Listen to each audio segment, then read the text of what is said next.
रे रे रे ना श्रीहत भय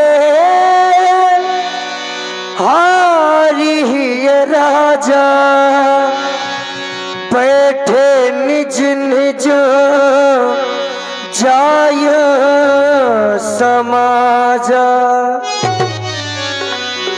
नृपन बिलोक जन के अकुलाने बोले भजन रोष जन साने बोले भजन रोष जन साने।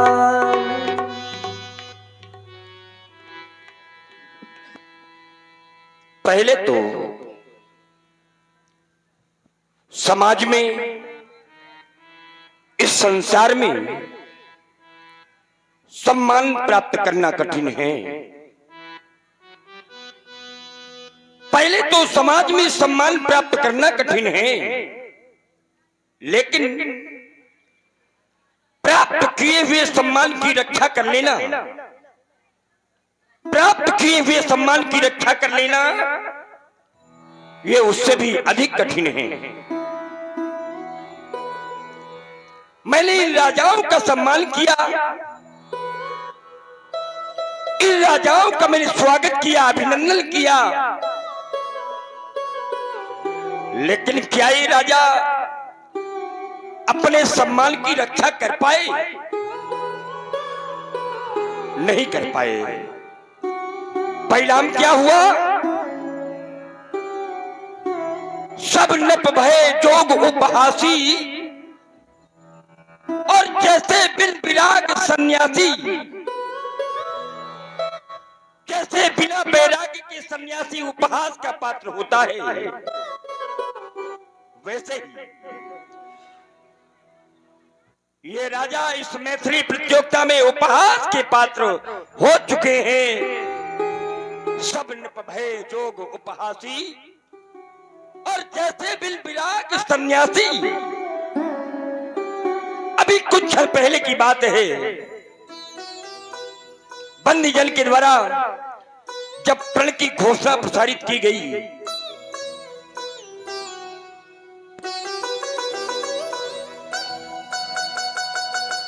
बंदी जन के द्वारा प्रण की घोषणा प्रसारित की गई, तो उस घोषणा को सुनकर के सभी में पाल ये समस्त राजा अपना अपना बल परीक्षण भगवान शंकर के पिनाक पर करने लगे। ये राजा अपना अपना बल परीक्षण, अपना अपना शक्ति परीक्षण भगवान शंकर के पिनाक पर करने लगे। ये राजा बल परीक्षण करने लगी और बल परीक्षण के कुछ दृश्य मेरे सामने आने लगे। एक पहला दृश्य, बल परीक्षण का प्रथम दृश्य जब मैंने देखा कि एक एक राजा, एक एक नेपाल क्रमशः धनुष को उठाने के लिए आए और धनुष को उठाने का प्रयास करने लगे। कैसे? तो तमक ताक तक शिव धनु धरही, पर उठे ना कोटि भांति बल करही। ये तमक धरे धन मूढ़ नप, उठे न चले न जाए। जब धनुष नहीं उठा तो चले न जाए। लज्जित होकर के, शर्मिंदा होकर के, संकुचित होकर के अपने अपने मंचों की ओर प्रस्थान करने लगे। ये पहला दृश्य देखा। जब एक एक राजा से धनुष नहीं उठा तो अचानक एक दूसरा दृश्य सामने आ गया। दूसरा दृश्य क्या देखा? दूसरा दृश्य यह देखा कि जब 10,000 राजा, ये राजा 10,000 की संख्या में एक साथ मिलकर के सामूहिक धनुष को उठाने का उपक्रम करने लगे। भोप 10 एक ही 12 और लगे उठामन, पर लगे न शंभु सरासन कैसे 10,000 राजा एक साथ इस मैत्री प्रतियोगिता में पराजित होते हुए देखे गए। और अब ये तीसरा दृश्य देख रहा हूं, क्या तीसरा दृश्य मेरे सामने आ गया। अब जब मैं देख रहा हूं कि कोई भी वीर, अब कोई भी राजा धनुष को उड़ाने का अब तो कोई साहस भी नहीं करता। मानो इन सब राजाओं को विश्वास हो गया, ये समस्त वीर अभी विश्वास कर बैठे कि अब तो धनुष को उठाने का प्रयास करना व्यर्थ है। क्यों? क्योंकि नहीं उठेगा ये धनुष, नहीं उठेगा ये धनुष। और ऐसा मानकर, ऐसा सोच कर कि ये सब श्रीहत हो गए, सबने हृदय से हार स्वीकार कर ली। श्रीहत भय, हार ही ये राजा, और बैठे निज निज जाई समाजा, अपनी अपनी समाजों पर जा जा करके बैठ के अब कोई धनुष को उड़ाना नहीं चाहता। और इन राजाओं की जब ऐसी दशा मैंने देखा कि कोई धनुष की ओर आना नहीं चाहता, सबके सिर झुके हुए हैं, नमित शीश सोचे ही सलज्ज, सब श्रीहत भय शरीर। जब मैंने इन राजाओं की सी दशा को देखा तो हृदय में अकुलाहट होने लगी। मैं अकुलाने लगा, मैं विकल होने लगा। नपल बिलोक जनक अकुलाने, मैं अकुलाने लगा यह सोचकर कि क्या होगा, अब क्या होगा मेरी प्रतिज्ञा का। अरे मेरे प्रण का अब क्या होगा। और प्रण की पूर्ति नहीं हो पाई, प्रण पूरा नहीं हो पाया, तो अब मेरी बेटी का क्या होगा। अब मेरी जानकी का क्या होगा। अरे अब मेरी वैदेही का क्या होगा। ऐसा तो कभी स्वप्न में भी नहीं सोचा था मैंने। अरे ऐसा तो कभी स्वप्न में भी नहीं सोचा था मैंने कि ये जो स्वयंवर का साज सजाया, ये स्वयंवर का साज, ये स्वयंवर का साज सब सजा का सजा रह जाएगा। और मेरी बेटी की मांग, मेरी जानकी की मांग सदा सदा के लिए आज सुनी रह जाएगी। आज वही हो गया। अरे आज वही हो गया जिसकी कभी मैंने कल्पना भी नहीं की थी। आज मेरी कल्पनाएं सब कल्पना अतीत हो गई। आज मेरे सपने सब धूल में मिलकर के रह गए। और मेरी आशा अब निराशा का रूप धारण करने लगी।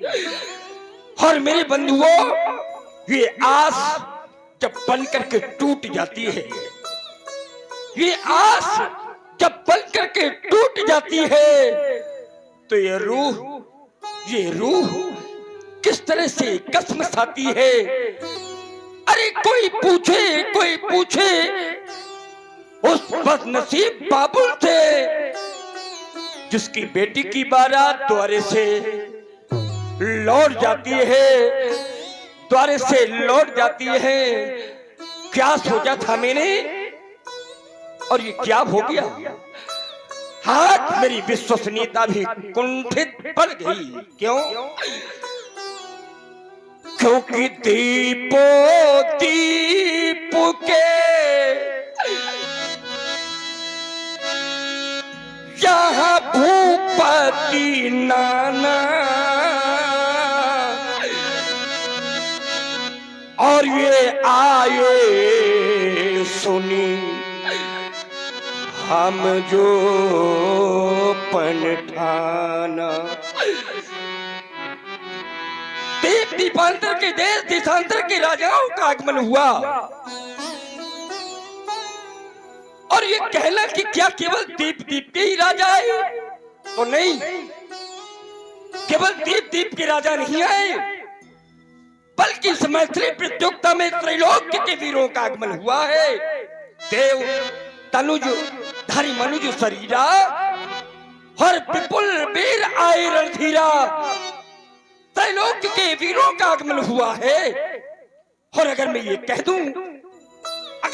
कह दूं कि आज सारा त्रिलोक इस मिथिला में पराजित हो गया, तो कोई अतिशयोक्ति नहीं होना चाहिए, कोई अतिशयोक्ति नहीं होना चाहिए।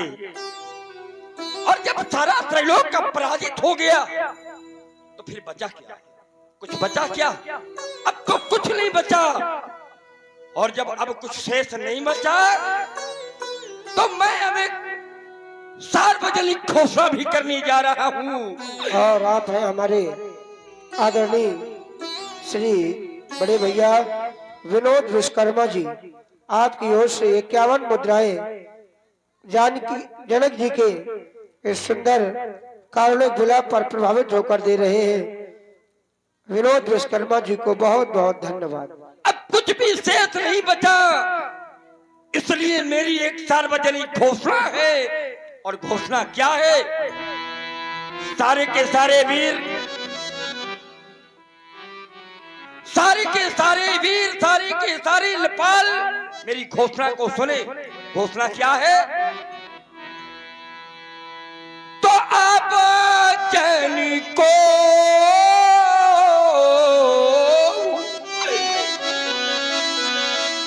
माखे भट मानी, क्योंकि वीर विहीन ये मही में जानी। अब कोई माखे नहीं, माखे माने कोई मौखिक बल का बखान अब न करे। मैं किसी की मौखिक वीरता सुनने वाला नहीं। और अगर मैं जानता होता, मुझे पहले से इस बात का पता होता, तो मैं कभी भी ऐसा प्रण नहीं करता। और यहाँ पर जो बेटी के पिता बैठे हैं, यहाँ पर जो बेटी के पिता बैठे हैं, और जो भी यहाँ बेटी की माताएं बैठी हैं, या फिर जितने बेटी वाले यहाँ पर बैठे हुए हैं, अरे जितने भी बेटी वाले यहाँ पर बैठे हुए हैं, ये बेटी वाले विचार करें, विचार करें, सोचें। क्यों? क्योंकि मेरे सज्जनों, बेटी का दुख तो बेटी वाले ही समझ सकते हैं। क्या होती है बेटी की पीड़ा, क्या होता है बेटी का दुख, ये तो केवल बेटी वाले ही समझ सकते हैं, जान सकते हैं। पर जिनके जीवन में बेटी है ही नहीं, जिनके जीवन में बेटी है ही नहीं, वो भला मेरी इस पीड़ा को कैसे समझेंगे?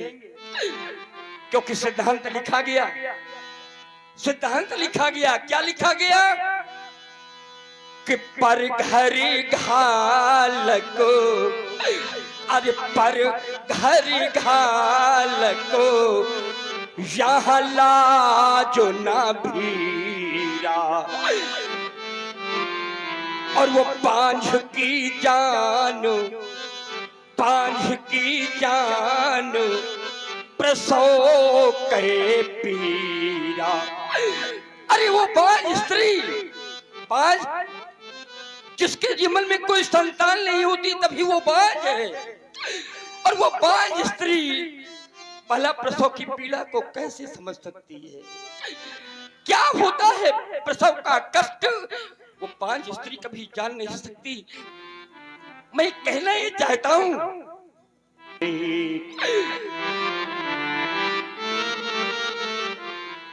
अरे जिसने कन्या,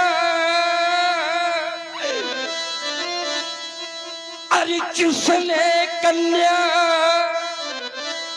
जाई ही नहीं, वो कन्या का दुख क्या जाने, वो कन्या का दुख क्या जाने। और जिन पैर बीमारी फटी नहीं,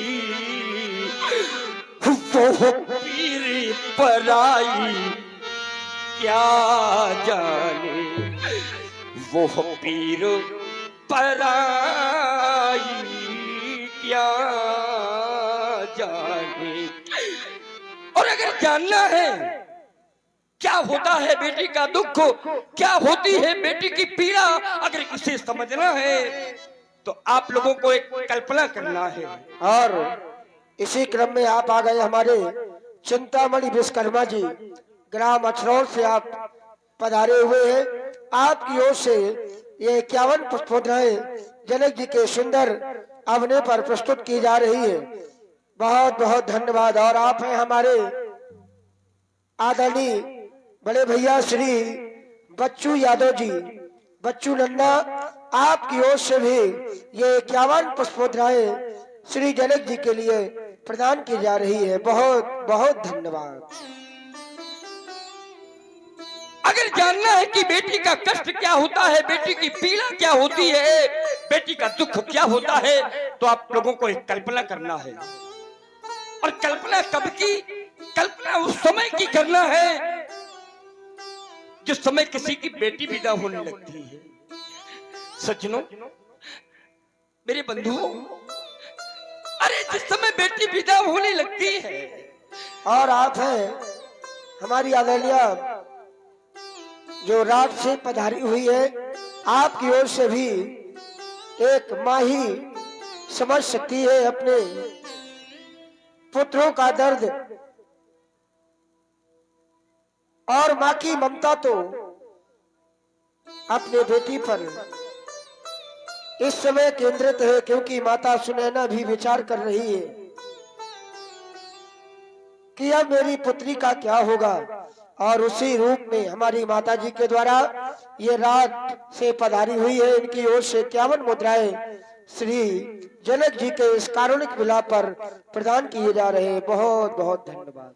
अरे जिस समय बेटी विदा होने लगती है और विदाई के समय जिस समय वो बेटी अपनी माँ के हृदय से लिपट करके माँ माँ कह करके रोने लगती है, अरे जिस समय वो बेटी अपनी माँ के हृदय से लिपट करके माँ माँ कह करके रो देती है ना, तो जानती उस बेटी की माँ को कैसा लगता है? अरे उस समय उस बेटी की माँ को ऐसा लगता है कि आज बेटी नहीं, कोई मेरा कलेजा निकाल करके लिए जा रहा है। और उस समय उस बेटी की माँ की कल्पना क्या होती है, कैसा लगता है उस बेटी की माँ को?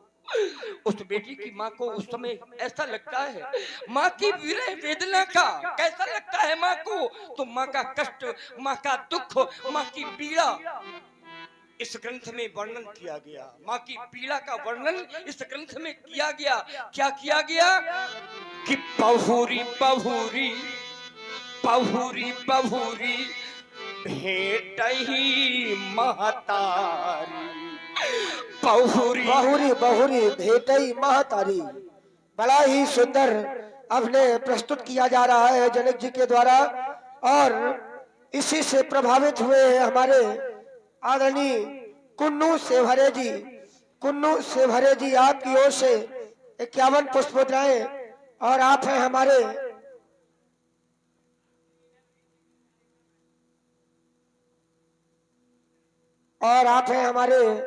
सेवरे भैया, पहुरी पहुरी। और आप हैं हमारे अशोक श्रीवासी। आपकी ओर से भी ये 51 पुष्पोद्राएं श्री जनक जी के लिए प्रदान की जा रही है। बहुत बहुत धन्यवाद। पहुरी पहुरी भेटई महतारी, पहुरी पहुरी भेटई महतारी। और कहाँ ही बिरंची, कहाँ ही बिरंची रची कतनारी। बार बार वो बेटी की माँ अपनी बेटी को अपने हृदय से लगाती है और विधाता से कहती है कि विधाता अगर मेरी दुलारी बेटी को जीवन भर के लिए मुझसे दूर करना था तो हे विधाता तुमने मेरी कोख से बेटी को जन्म ही क्यों दिया। अगर बेटी मुझसे दूर करना था तो हे विधाता तुम्हें मेरी कोख से बेटी को जन्म नहीं देना चाहिए। याद करें मेरे बंधुओं वो समय याद करें जब लिपट लिपट कर माँ से रोए बेटी,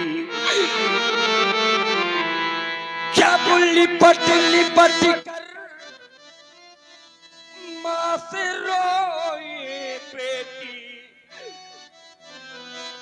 तो वो माँ व्याकुल हो जाती है, वो माँ व्याकुल हो जाती है और करती क्या है तो बेटी के मुख को चूम चूम, बेटी के मुख को चूम चूम और छाती से उसे लगाती है। और आप सुन रहे हैं जनक जी को और हमारी आदरणीय चाची जी जो कि हमारे श्री विष्णु करण जी से भरे उनकी आप चाची है। आपकी ओर से ये 51 मुद्राएं श्री राम श्री जनक जी के श्री चरणों में सादर समर्पित की जा रही है। बहुत बहुत धन्यवाद।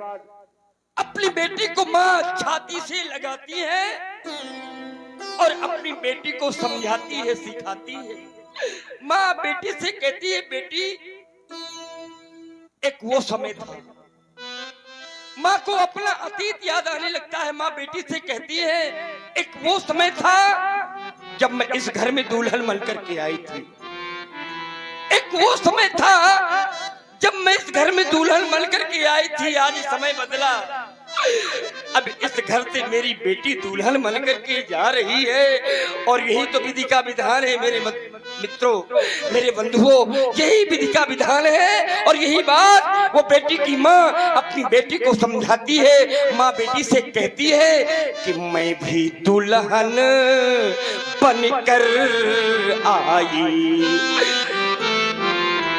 अरे मैं भी दुल्हन बनकर आई, अब तुमको भी दुल्हन बनना होगा, तुमको भी दुल्हन बनना होगा।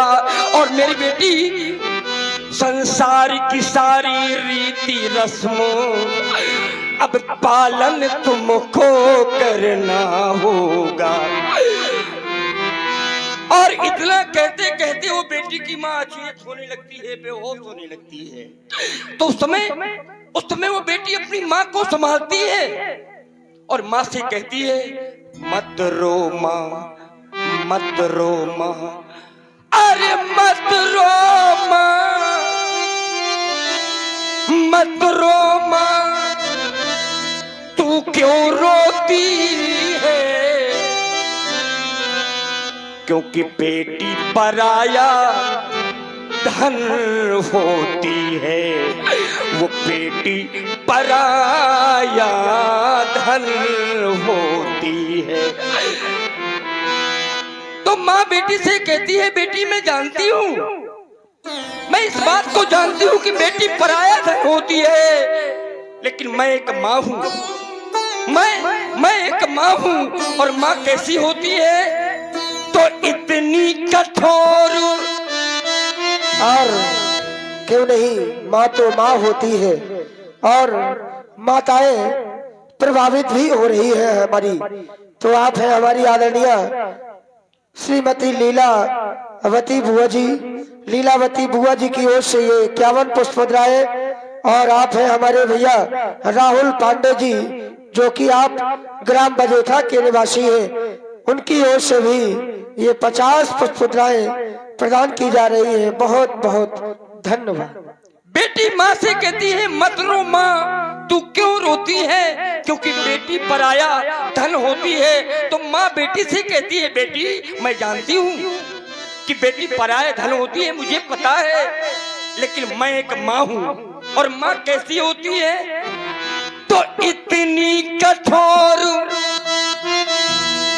अरे इतनी कठोर कहाँ होती है, क्योंकि माँ भी तो आखिर माँ होती है, वो माँ भी तो आखिर माँ होती है। और हम ये कहना चाहते हैं कि संसार में अनेकों रिश्ते होते हैं, अनेक संबंध होते हैं मेरे बंधुओं, लेकिन किसी भी रिश्ते में, किसी भी संबंध में इतनी क्षमता नहीं होती जो माँ की ममता की समता कर सके। किसी भी संबंध में इतनी क्षमता नहीं होती जो माँ की ममता की समता कर सके। और इसीलिए तो हमारे आचार्य कहते हैं कि सबकी है तोल माँ की, अरे सबकी है तोल माँ की, अरे नहीं कोई तोल, अरे सबकी है तोल माँ की, अरे नहीं कोई तोल, क्योंकि मैया की ममता का नहीं कोई मोल, मैया की ममता का नहीं कोई मोल। मैया की ममता का नहीं कोई मोल। बड़ा ही सुंदर अभिनय महाराज श्री विदेहराज जी के द्वारा प्रस्तुत किया जा रहा है, और मैं चाहता हूँ कि ऐसा सराहनीय अभिनय प्रस्तुत हो रहा है तो आप समस्त ग्रामवासी जोरदार तालियों से हमारी बात की पुष्टि करें। और इसी क्रम में आप है हमारे रामलीला समिति के सक्रिय सदस्य श्री हिमांशु वर्मा जी। हिमांशु वर्मा जी, आपकी ओर से ये 50 पुष्पद्रव्य विदेहराज जी के श्री चरणों में समर्पित की जा रही है। बहुत बहुत धन्यवाद।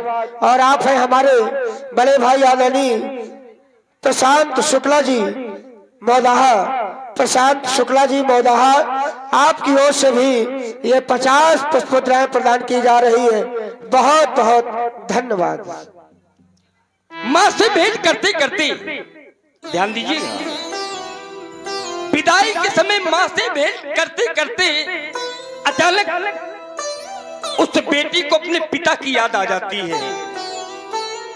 माँ से भेंट करते करते उस बेटी को अपने पिता की याद आ जाती है, तो देखती है मेरे पिता कहाँ है, कहाँ है मेरे पिता। तो देखती है कि एक कोने में खड़े खड़े मेरे पिता भी बिलख बिलख करके रो रहे हैं।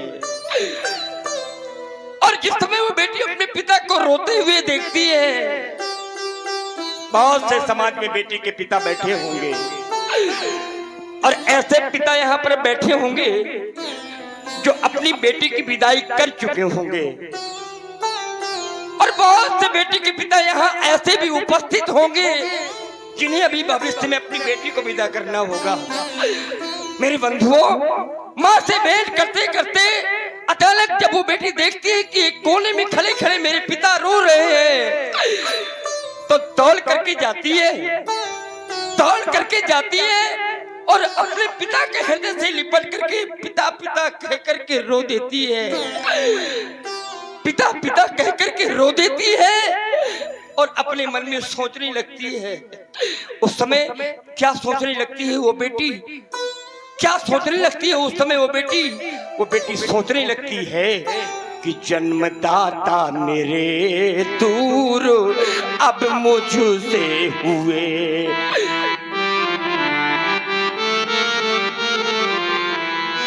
अरे जन्मदाता मेरे दूर मुझसे हुए, और मेरी माता भी आज पराई हुई। ऐ विधाता जहां जन्म तुमने दिया, ऐ विधाता जहां जन्म तुमने दिया, उसी घर से ही मेरी विदाई हुई, उसी घर से ही मेरी विदाई हुई।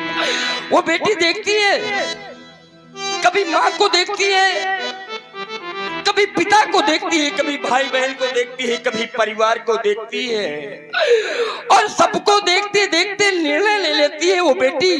क्या निर्णय लेती है? निर्णय ये लेती है कि हो गए अपने बस आज पराये, हो गए अपने बस आज पराए।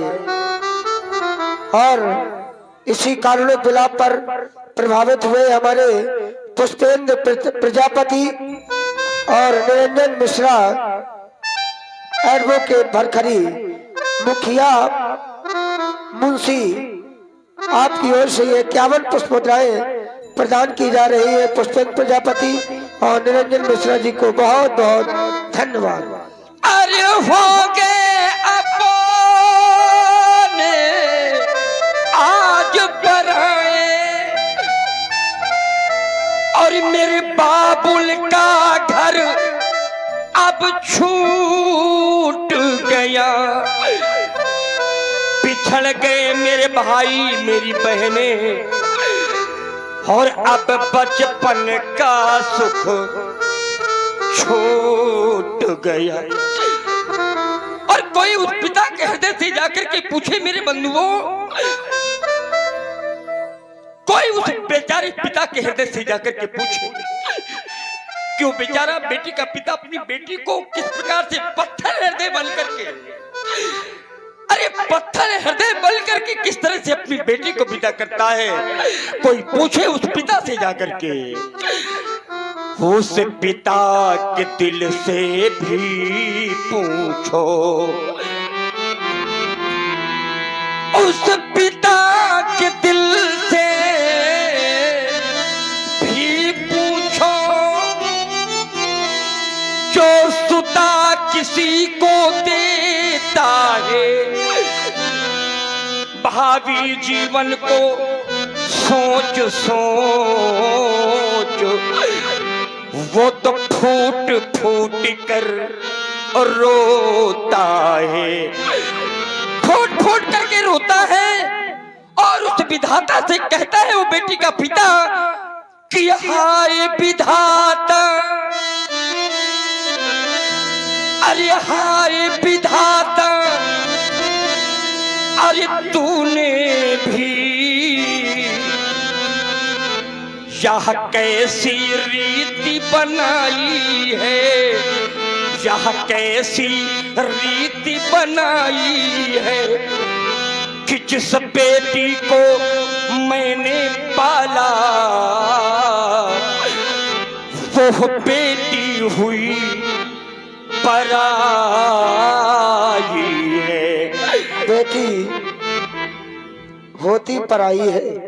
और इसी से प्रभावित हुए हमारे रामलीला समिति के कोषाध्यक्ष आदरणीय श्री बड़े भैया हरीश पालीवाल जी, आपकी ओर से 51 मुद्राएं पुनः प्रदान की जा रही है।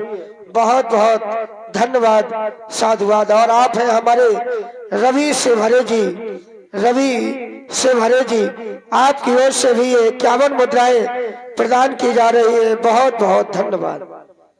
लेकिन मेरे बंधुओं, बेटी की विदाई का दुख तो वही समझ सकते हैं जिन्होंने बेटी की विदाई की होगी।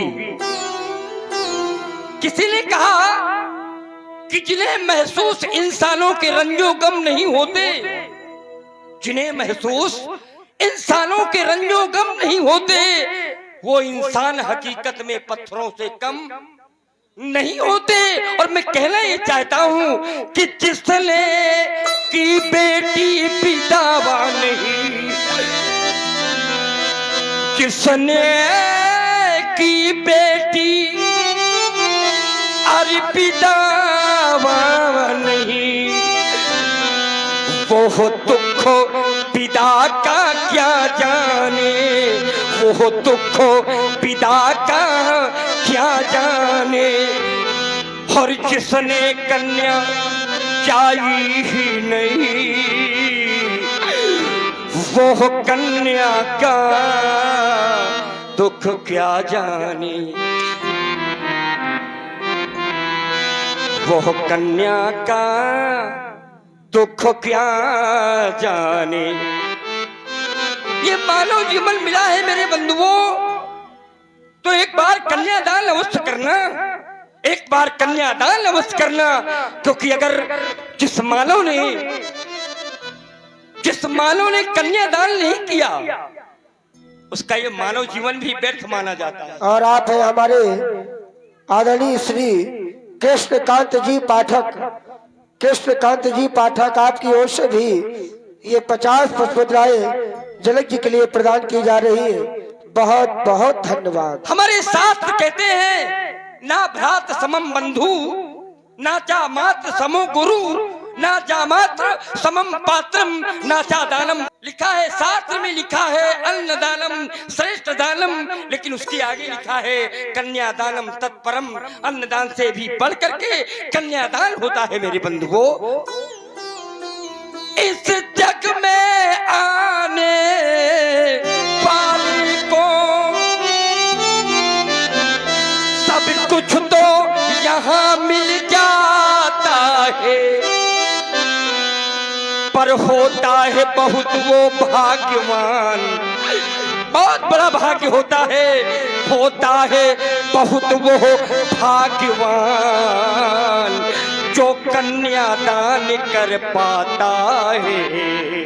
होता है बहुत वो भाग्यवान, जो कन्यादान कर पाता है। और आप है हमारे बड़े भैया आदरणीय श्री प्रवीण कुमार जी द्विवेदी, आपकी ओर से भी ये 50 पुष्पमुद्राएं जनक जी के लिए सादर समर्पित की जा रही है। बहुत बहुत धन्यवाद साधु। माता पिता के घर में ये बेटियां ये पराई संपत्ति के रूप में है। ये अपनी संपत्ति नहीं है, ये पराई संपत्ति है, पराई धरोहर है। और संसार का कोई भी पिता इस धरोहर को जीवन भर अपने घर में नहीं रह सकता। क्यों? क्योंकि बेटी मात्र धरोहर होती और करना पड़ता इसका दान, करना पड़ता इसका दान। सब दानों में दान श्रेष्ठतम, सब दानों में दान श्रेष्ठतम, पर महादान है कन्यादान। मैं भी इस बात को मानता हूँ, स्वीकार करता हूँ कि बेटी पराई संपत्ति है, पराई धरोहर है। पर याद रखना मेरे बंधुओं, ये बेटी लाख पराया धन है, पर हृदय का टुकड़ा होती है, हृदय का टुकड़ा होती है। अरे कीमत वही समझते हैं, जहाँ कीमत वही समझते हैं कि जिनके घर बेटी होती है। हर कीमत वही समझते हैं जिनके घर बेटी होती है। और हम तो ये कहा करते हैं कि घर में बेटा होना, घर में बेटा होना ये तो भाग्य की बात होती है मेरे बंधुओं, मेरी माताओं। घर में बेटा होना ये भाग्य की बात है, लेकिन घर में बेटी होना ये भाग्य नहीं, ये तो सौभाग्य की बात होती है मेरे बंधुओं।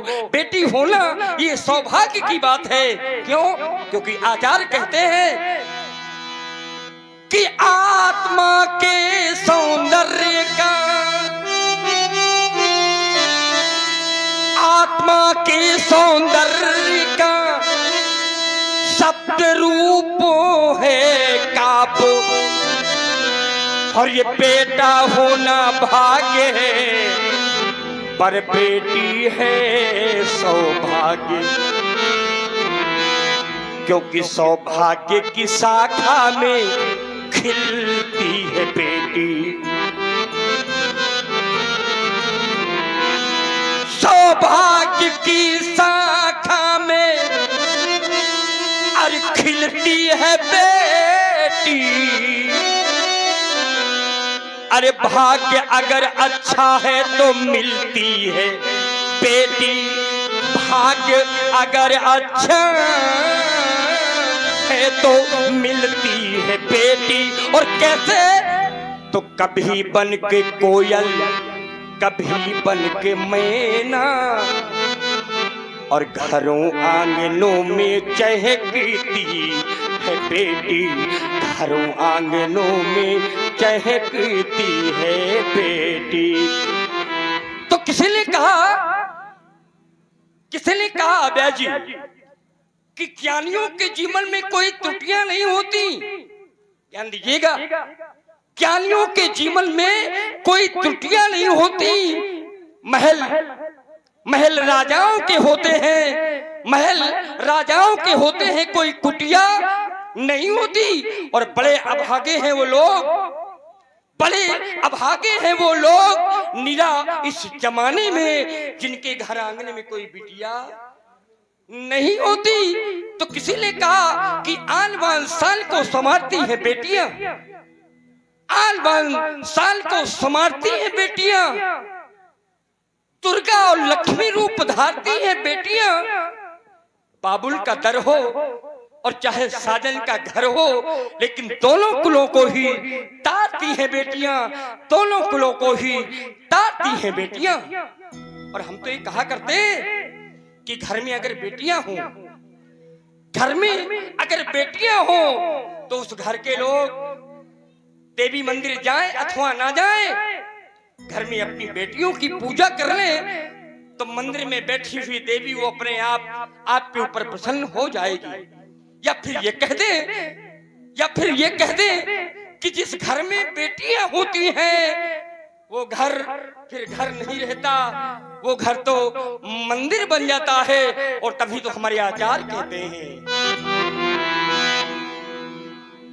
कि बेटा आंखों का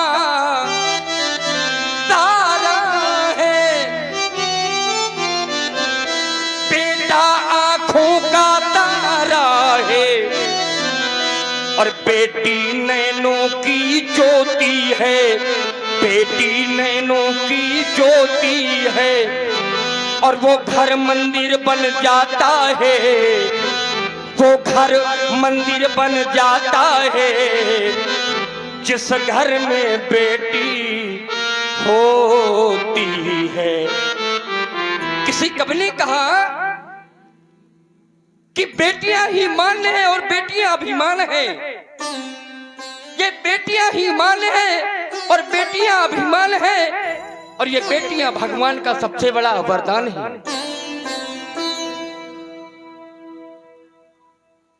और आप लोग देख रहे हैं श्री जनक जी को, और ये हम सभी का सौभाग्य है कि आज हमारे ग्राम भरखरी में आदरणीय श्री देवेश कुमार जी पांडे आप अपना समय दे रहे हैं। इस समय सर्वश्रेष्ठ जनक की भूमिका में हमारे श्री गुरुदेव भगवान देवेश पांडे जी का एक छत्र नाम छाया हुआ है, और हम सभी भाग्यशाली हैं कि आज यहाँ पर उपस्थित हैं। ऐसे श्रेष्ठ जनक अभिनेता के लिए आप एक बार पुनः जोरदार ताली से स्वागत करिए, वंदन करिए।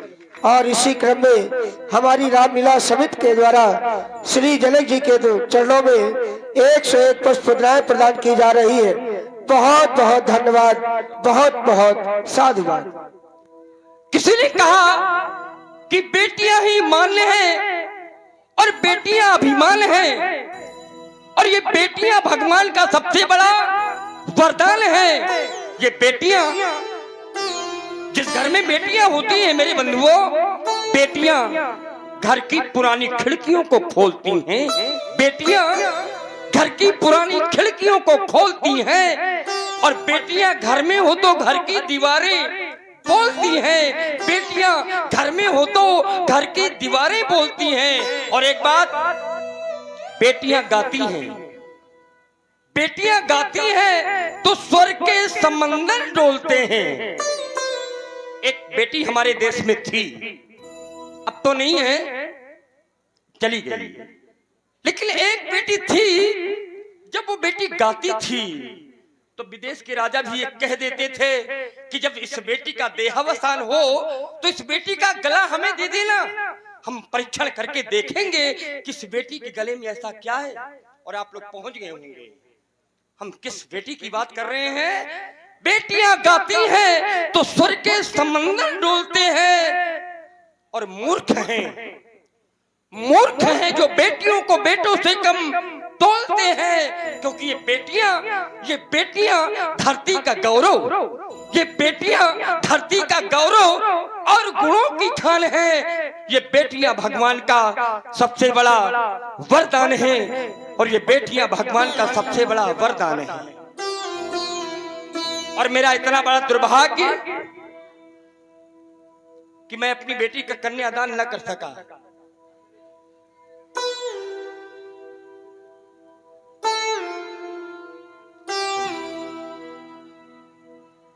मेरा इतना बड़ा दुर्भाग्य कि मैं अपनी बेटी का कन्यादान न कर सका।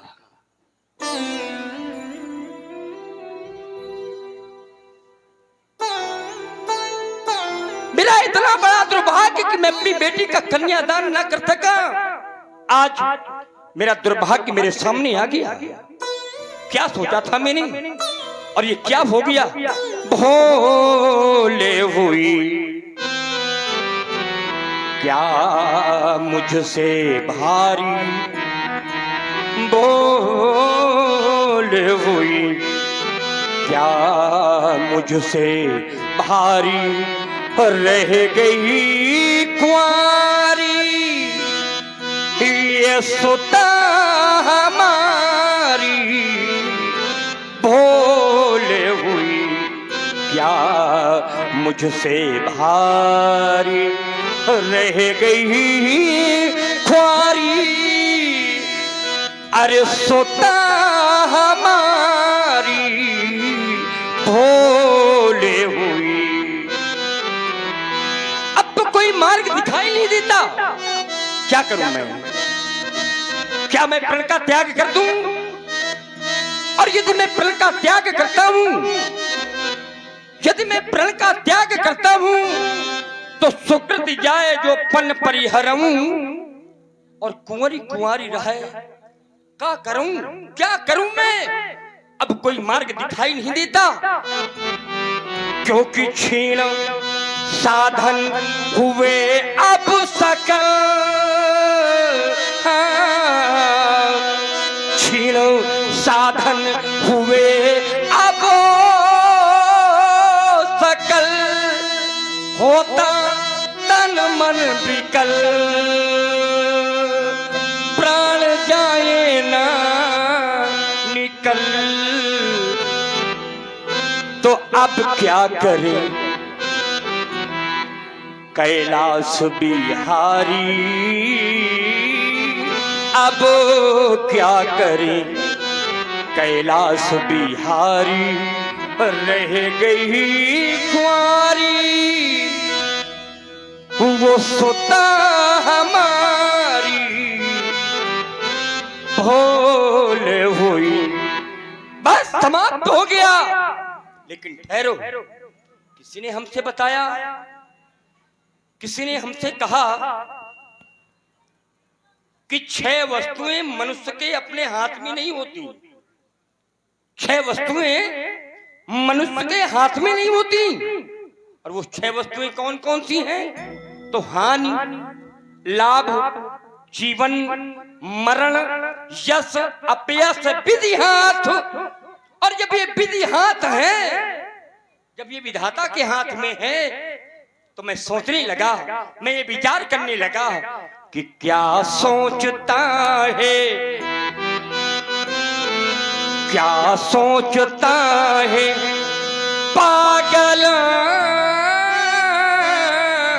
मनुआ, क्या सोचता है पागल मनुआ। जो बीत गया सो बीत गया। क्यों? क्योंकि इस झूठे खेल का मोड़ इस झूठे खेल का मोल ही क्या।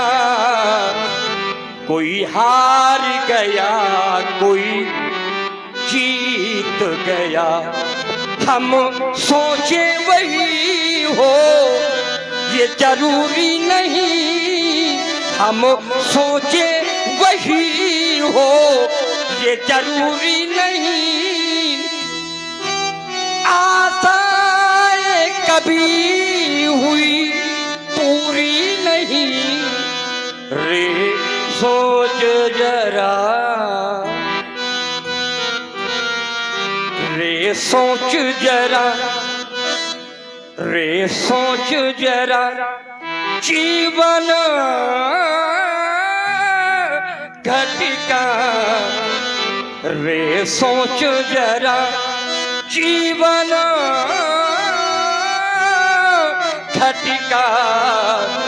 आशा जल कितना रीत गया, इस झूठे खेल का मोल ही क्या। कोई हार गया कोई जीत गया। हुई ना मेरे प्रण की पूर्ति और नाई पीरों में स्फूर्ति, और रह गई मेरी सुषमा मूर्ति। उजलता जाता मेरा बाग, के उजलता जाता मेरा बाग, और झुलस गए मेरे हृदय के ताग। तो अब कह दो कि ये जाए यहाँ से भाग, क्योंकि अपना बजेगा कोई राग। ये धनुर्भंग नहीं हो सका तो ये सभा करा दो भंग, क्योंकि पिघल गया मिथिलेश का यह रंग अमन का रंग। और आप लोगों ने सुना बड़ा ही सराहनीय प्रशंसनीय अभिनय श्री जनक जी का, और इससे से प्रभावित हुए हमारे आदरणीय श्री हरीश चंद पालीवाल कोषाध्यक्ष जी। आपकी ओर से पुनः ये 51 पुष्पमालाएं जनक जी के लिए प्रदान की जा रही है। बहुत बहुत धन्यवाद, बहुत बहुत साधुवाद। ओ जनक बचन सुन सब नर नारी, भय देख जान की